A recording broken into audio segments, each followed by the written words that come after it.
Next version 3.11 ainsi que l'article de la semaine qui va parler d'optimisation en JavaScript. C'est parti pour les actualités de la semaine du lundi 25 mars 2024. Bonjour à tous, c'est Brian de DevTheory, la chaîne pour devenir et rester un bon développeur JavaScript.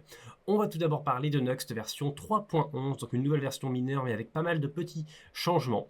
Le premier, c'est une meilleure gestion du logging, notamment au niveau du navigateur. En fait, on avait seulement les console.log qui étaient présents, qui étaient exécutés côté navigateur, et on n'avait pas les console.log qui étaient exécutés côté serveur. Pour ça, il fallait forcément aller voir le côté CLI, donc côté serveur.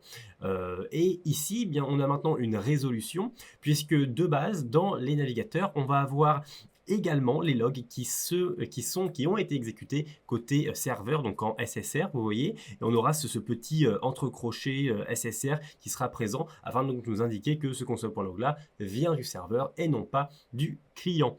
D'autres petites notifications, notamment par rapport au middleware. Alors il y a une nouvelle propriété intéressante au niveau donc, du nox.config, c'est le fait de pouvoir ajouter directement des middleware qui vont être appliqués en fait à toutes les pages directement. Donc on va pas être obligé de mettre un middleware par exemple à certains layouts ou à certaines pages précisément. On peut tout gérer de base maintenant donc dans ce nox.config là, notamment ici par exemple, vous voyez que de toutes les routes admin, eh bien je vais appliquer mon middleware auth pour être connecté.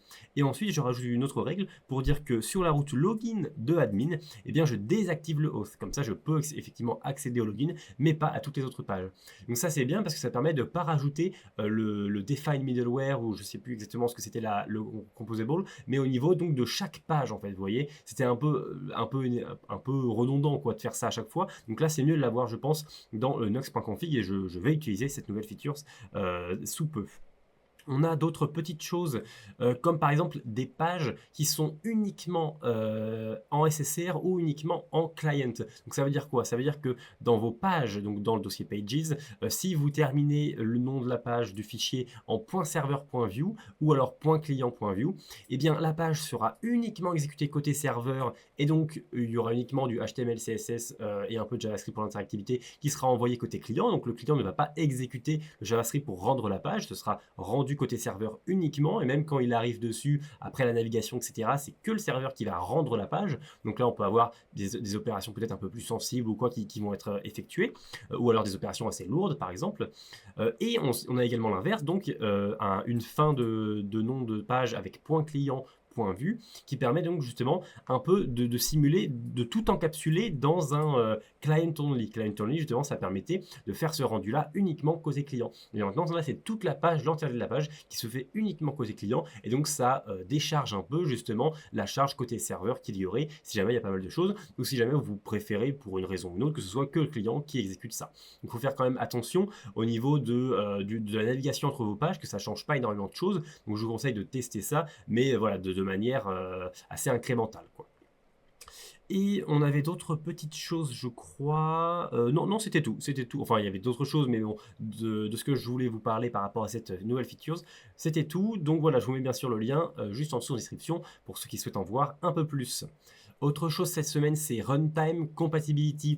C'est un petit site web très sympa qui permet en fait de voir la différence entre eh bien, les différents environnements d'exécution du JavaScript. Donc on a bel et bien Node.js bien entendu, mais on a aussi Bun, Deno, ou plus récemment je vous ai parlé également de LLRT qui est eh bien l'environnement d'exécution que Amazon est en train de créer justement, mais il y a même d'autres choses comme Worker de Cloudflare, etc. Donc il y a vraiment les principaux environnements d'exécution de JavaScript au niveau un peu du monde du serverless, mais pas que, il y a Node.js bien entendu.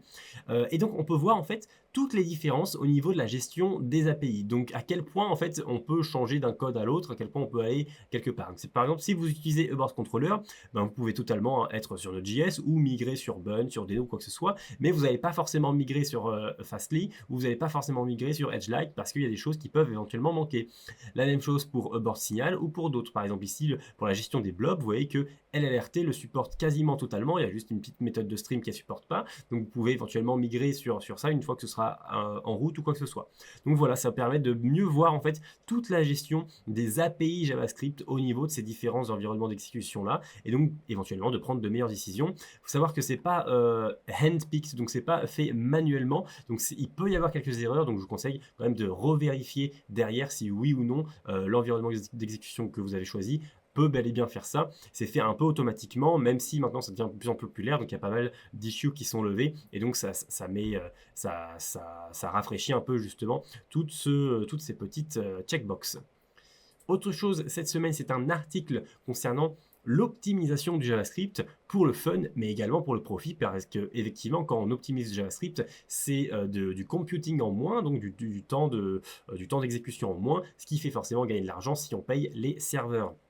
Et donc, il y a pas mal de choses qui sont assez intéressantes, notamment le fait, par exemple, en 1, donc d'éviter le fait de comparer des chaînes de caractères. Il vaut mieux comparer effectivement des nombres. Et il y a même une sorte d'interactivité au niveau de cet article-là que j'ai trouvé vraiment super. Donc, par exemple, ici, on a deux codes. Un code qui va faire 1 million d'opérations comparant des chaînes de caractères et un code qui va faire 1 million d'opérations comparant donc des nombres entiers. Et si on exécute les deux, eh bien, on voit que celui des nombres entiers se finit en premier, alors que l'autre était seulement à la moitié en fait de son exécution.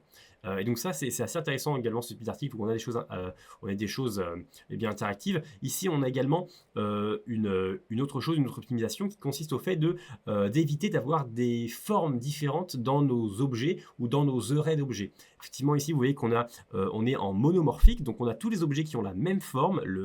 Vous voyez, ça commence toujours par la même propriété, ça finit toujours par la même propriété, etc. C'est la même forme.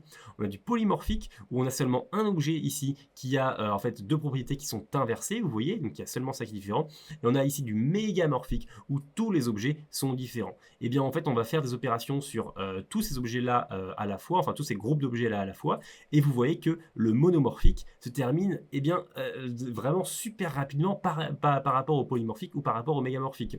Pourquoi? Parce qu'au sein du JavaScript, on a énormément d'optimisations qui sont faites à l'instant où les objets qui ont la même forme vont être exécutés dans le même processus en fait. On a énormément d'optimisation par rapport à ça, et donc ça vaut beaucoup ça vaut le coup de faire du monomorphique à travers tous vos objets, plutôt que de faire, même s'il y en a un qui change, vous voyez, ça réduit considérablement le temps de process. Donc voilà, c'est également intéressant de savoir ces choses-là. Et donc cet article va parler de tout ça et de plus. Donc je vous le mets également en description. C'est un superbe article pour un peu se rappeler de tout ça ou le découvrir, bien entendu. Dernière chose, c'est la librairie de la semaine, j'en avais déjà parlé, mais j'en reparle parce que je la trouve vraiment bien, c'est Vine.js. Vine.js, c'est une librairie créée par Adonis, donc c'est du sérieux, c'est là pour rester. Et en fait, c'est valable sur tout l'écosystème JavaScript, plus précisément sur Node.js, parce qu'ils sont compatibles à 100% bien sûr sur Node.js. Et donc, qu'est-ce que c'est? Ça permet quoi? En fait, c'est pour de la data validation. Donc, on va avoir un objet qui, par exemple, peut venir de l'utilisateur par rapport à un formulaire ou quoi, et on va vérifier que tout est conforme par rapport à ce qu'on attend. Donc, par exemple, ici, on va créer un schéma. Un schéma, en fait, ça va être un objet qui va contenir une propriété email qui doit être une chaîne de caractères et qui doit respecter certaines regex d'email. Ensuite, on a un password ici, donc ça va être une chaîne de caractères qui a minimum 8 caractères, maximum 32 et qui doit être confirme, donc il doit exister. Et ensuite, eh bien, en fait, on va faire un vine.validate en mettant le schéma et les datas à valider, donc l'objet que l'on souhaite valider qui peut éventuellement venir ici de l'utilisateur. Et donc, on va pouvoir valider ça. Et l'intérêt principal de Vine, c'est en fait sa rapidité. Effectivement, sur donc un même temps, donc là une seconde, on voit que Vine.js peut faire 9,7 millions d'opérations, alors que Zod, qui est également très connu dans ce domaine de data validation, va n'en faire uniquement que 1,2 million, tandis que Yup, qui est le plus vieux et également connu, va pouvoir en faire que 500 000. Donc on voit que Vine.js est vraiment super impressionnant. Et pourquoi c'est impressionnant?